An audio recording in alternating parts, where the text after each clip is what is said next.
Suman TV Karimnagar వారి ఆధ్వర్యంలో శివరాత్రి సందర్భంగా మహా శివోత్సవం ప్రెజెంటెడ్ బై ఆర్కే ఈవెంట్స్ మార్చి 8 సాయంత్రం 6 గంటల నుంచి కరీంనగర్లోని ఎస్ఆర్ఆర్ కళాశాల గ్రౌండ్స్ లో. ఈ నెల 12వ తేదీన మాజీ సీఎం కేసీఆర్ కరీంనగర్ లో పర్యటించనున్నారు. ఈ నేపథ్యంలో బీఆర్ఎస్ నేతలు విస్తృత ఏర్పాట్లు చేస్తున్నారు. నగరంలోని ఎస్ఆర్ఆర్ కళాశాల మైదానాన్ని ఎమ్మెల్యే గంగుల కమలాకర్ మాజీ ఎంపీ వినోద్ కుమార్ తో కలిసి పరిశీలించారు. సభాస్థలి ఇతర ఏర్పాట్ల వివరాలు అడిగి తెలుసుకున్నారు. ఈ కార్యక్రమంలో ఎమ్మెల్యే గంగుల కమలాకర్ తో పాటు వినోద్ కుమార్, బీఆర్ఎస్ నాయకులు, కార్యకర్తలు తదితరులు పాల్గొన్నారు. మళ్ళీ ఇప్పుడు పార్లమెంట్ ఎన్నికలు వస్తున్నాయి. పార్లమెంట్లో మనం ఘనం వినిపించాలి. తెలంగాణ రాష్ట్రానికి రాష్ట్ర ప్రభుత్వం అన్యాయం చేసినా తెలంగాణ రాష్ట్రానికి కేంద్ర ప్రభుత్వం అన్యాయం చేయొద్దు అని చెప్పేసి అందులో గొంతుగా ఉండాలని చెప్పి వినోద్ కుమార్ గారిని ఈరోజు మా యొక్క బీఆర్ఎస్ పార్టీ అభ్యర్థి కరీంనగర్ అభ్యర్థిగా గౌరవ ముఖ్యమంత్రి గారు మా కేసీఆర్ గారు ప్రకటించడం జరిగింది. రేపు పొద్దున పార్లమెంట్లో మన సమస్యలు కానీ, పెండింగ్ సమస్యలు కానీ, బీజేపీ ఫెయిల్ అయింది కాబట్టి రేపు గలం ఉండాలంటే వినోద్ కుమార్ గెలవాలనే ఉద్దేశంతో గౌరవం మా రాష్ట్ర అధ్యక్షులు గారు మళ్ళీ కార్యక్రమాన్ని ఉండగా 12వ తారీఖు నాడు సాయంకాలం ఇదే కాలేజ్ గ్రౌండ్ నుంచి మళ్ళీ శంకరావం చేయడం జరుగుతుంది. పార్లమెంట్ ఎన్నికలకు శంకరావం స్టార్ట్ చేస్తుంది. అందులో భాగంగా 12వ తారీఖు నాడు మా అధినేత కేసీఆర్ గారు ఈ కరీంనగర్ నగరం నుంచే స్టార్ట్ చేశారు కాబట్టి మళ్ళీ ఫలితాలు డెఫినెట్గా మా పార్టీకి అనుకూలంగా ఉంటాయని చెప్పి భావిస్తుంది. ప్రజలు డెఫినెట్గా చాలా ఆలోచించి నిర్ణయం తీసుకుంటారు. ఉన్న పరిస్థితికి అనుగుణంగా కేసీఆర్ మా నాయకుడు కావాలని చెప్పేసి బ్యాలెట్ ద్వారా మళ్ళా ప్రజలు బహిర్గతం చేసే అవకాశం ఉన్నది కాబట్టి అందుకే ఈ యొక్క ఎస్ఆర్ఆర్ కాలేజీలో మేము స్టార్ట్ చేస్తున్నాం కాబట్టి ఈవినింగ్ 4 o'clock వరకు లక్షలాది మంది ఈ పార్లమెంట్లో సుమారు 1,00,000 మందికి పైచీలకు వచ్చే అవకాశం ఉన్నది కాబట్టి 12వ తారీఖున సాయంకాలం ఈ యొక్క సమావేశాన్ని, ఈ యొక్క సభను దిగ్విజయం చేయాలని చెప్పేసి రైతాంగాన్ని, ఎవరైతే తెలంగాణ రాష్ట్రం కేసీఆర్ గారు పరిపాలన ఉన్నప్పుడు కోట్లాది క్వింటాల, కోట్లాది టన్నుల పంట పండించిన రైతాంగాన్ని కూడా నేను రిక్వెస్ట్ చేస్తున్నాను. మాకు మద్దతు ఇవ్వచ్చు రండి అని చెప్పేసి యువతరానికి కానివ్వండి, నగర ప్రజలకు కానీ అందరూ కూడా ఆహ్వానించి ఒక దిగ్విజయం చేయాలని చెప్పేసి నేను మనస్ఫూర్తిగా మీ ద్వారా పిలుపుస్తాను. Thank you. మిత్రులు గంగుల కమలాకర్ గారు చాలా విషయాలు కూడా చాలా స్పష్టంగా చెప్పడం జరిగింది.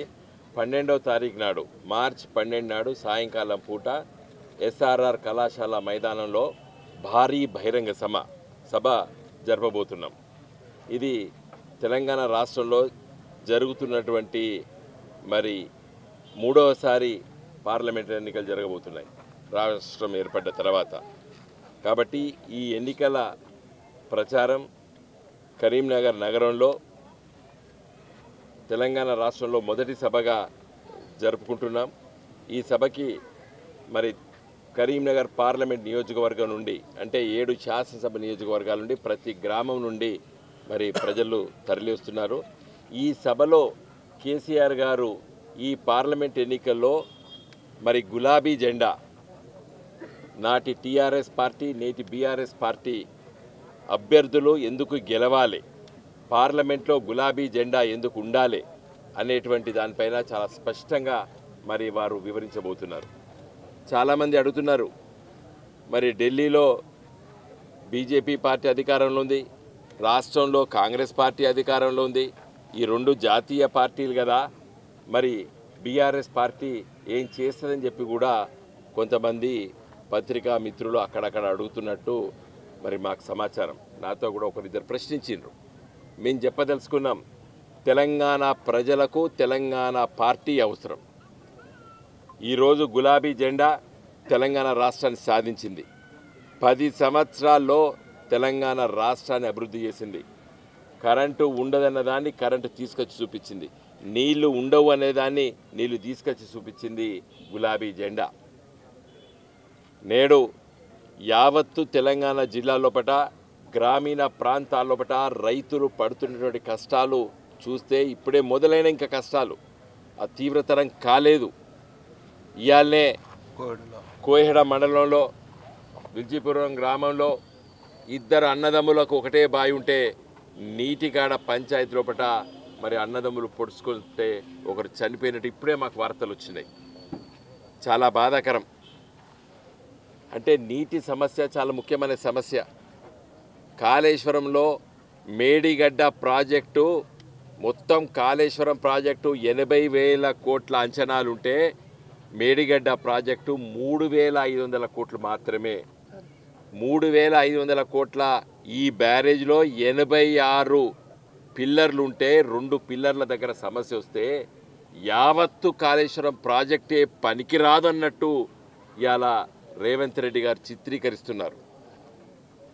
ఇలా 2 పిల్లర్ల దగ్గర ఇదే కేసీఆర్ గారు డిసెంబర్ 3 నాడు ప్రజల తీర్పులో గెలిచి ఉన్నట్టయితే 1000 టిప్పర్లను పెట్టి ఆ 2 పిల్లర్ల దగ్గర కాఫర్ డ్యామ్ ఇప్పటికే నిర్మించి ఆ నీటిని ఆపి ఇలా మిడ్మానేరులకు తరలిస్తే యావత్తు మిడ్మానేరు, ఎల్ఎండి, కాకతీయ కెనాలు ఉత్తర తెలంగాణ జిల్లాలో పట్ల ఆ చెరువులు కుంటలు నింపితే రైతులు ఈ కష్టాలు పడకపోదురు. మనసు ఉంటే మార్గం ఉంటుంది, మనసు లేకపోతే మార్గం ఎక్కడ ఉంటుంది? దురదృష్టవశాత్తు మళ్ళా నిన్న ఉత్తమ్ కుమార్ రెడ్డి గారు 4 నెలల తర్వాత మేము ఆలోచిస్తామని చెప్తాడు. గోదావరి పొంగి పొర్లిపోతుంది. అప్పుడు జూలై ఆగస్టు మాసాల్లో ఏం ఆలోచిస్తారు? ఈ డ్యామ్ సేఫ్టీ యాక్ట్ వాళ్ళు 3 నెలల నుంచి ఏం చేస్తున్నారు? తప్పును దొరకబట్టడానికి గిన్ని మాసాల ఎవరో ఒకరు, అది ఇంజనీర్ల లోపమా, నిర్మాణం లోపమా, డిజైన్ల లోపమా, లేకపోతే యాక్ట్ ఆఫ్ గాడ్ అక్కడ భూమిలో ఏమైనా కంపిస్తే లేకపోతే ఏదంటే మార్పులు చేర్పులు జరిగితే, ఎందుకంటే అక్కడంతా కూడా బొగ్గు గనుల ప్రాంతం, ఏదైనా జరిగిందా? ఏదో ఒకటి వ్యక్తుల నిర్లక్ష్యమా, మెయింటెనెన్స్ నిర్లక్ష్యమా, ఎవరో ఒకరు చేసిన దాన్ని విచారించడానికి ఇప్పటికింకా మొదలు పెట్టలేదు. డిసెంబర్ 7 నాడు ప్రభుత్వానికి వచ్చిండ్రు. ఎవరు తప్పు చేసి చెప్పడానికి కూడా ఇంత సమయం పడుతున్నది. సో ఆ సమయం ఆ చర్యలు తీసుకొని ఎవరు నేరం చేస్తే వాళ్ళని శిక్షించవలసిందే. తప్పు చేసిన వాళ్ళని ఎవరిని క్షమించొద్దు ఈ ప్రభుత్వం, రేవంత్ రెడ్డి గారి ప్రభుత్వం. నేను చెప్తున్నా, కానీ నీళ్ళెందుకు ఆపుతలేము? ఆ నీళ్లు తీసుకొస్తే ఇలా తెలంగాణ లోపల ఉత్తర తెలంగాణ ముఖ్యంగా కరీంనగరు, వరంగల్, నిజామాబాదు ఈ జిల్లాలు, పూర్వపు జిల్లాల్లో ఉన్నటువంటి చాలా గ్రామాల లోపల మరి మిడ్మానేర్ ద్వారా, ఎత్తిపోతల ద్వారా, ఎల్ఎండి ద్వారా, కాకతీయ కెనాల్ ద్వారా నీళ్ళు ఇచ్చేది ఉండే. ఇవన్నీ కూడా కేసీఆర్ గారు మాట్లాడతారు 12వ తారీఖు నాడు బహిరంగ సభలో. కాబట్టి రైతాంగాన్ని అందరూ కోరుతున్నా ఈ సభను దిగ్విజయం చేయండి.